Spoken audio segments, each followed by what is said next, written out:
The Legends of King Arthur. No Ordinary Boy. Chapter 1. Merlin was no ordinary 8-year-old boy. Like a few other children in his village, he had grown up without parents. Unlike the others, his father had been a demon, and his human mother had abandoned him soon after his birth.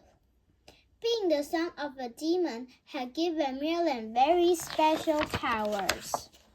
He could not only see into the future, but he could also make powerful potions that healed the sick, or even turn people into animals. This meant that although people needed him, they also feared him. They needed him to make their sick and wounded well again. But Merlin's power frightened them. It was the fear in the villagers' eyes that always reminded Merlin of what he was and of who his father had been.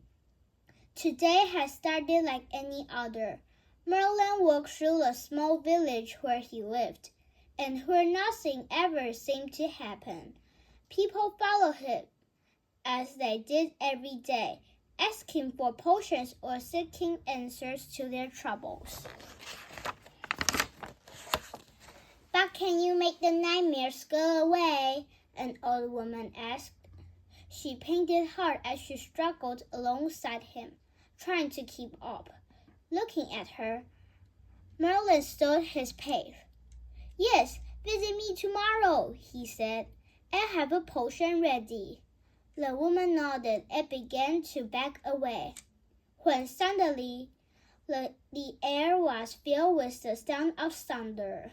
Merlin frowned. No, not thunder. Everyone's attention was drawn to the south, curious to see the source of the noise. A few older boys shuffled their way past Merlin, almost knocking him over in their haste. Beside him, the old woman's face twisted in fear. "What's that?" she asked. "Horses!" someone shouted excitedly. Quickly moving through the crowd, Merlin reached the front. His attention was fixed on the new horseman. He stared in wonder as horses and their riders struggled over the hilltop, kicking up clouds of dust in their wake. Never had he seen this many horsemen. And they weren't just horsemen, these were knights. Their tunics bore the king's coat of arms, a red dragon on a golden background. The king's men reminded their horses to a stop, leaving several villagers coughing dust. The leader pulled off his helmet and stood up in his stirrups, his gaze searching the crowd before him. "In the name of King Vortigern, we seek a boy who has no mortal father," he called out. "A boy with great power." Merlin's heart quickened, but he didn't dare to move. One by one, the villagers began to whisper and look his way. Some even pointed in his direction.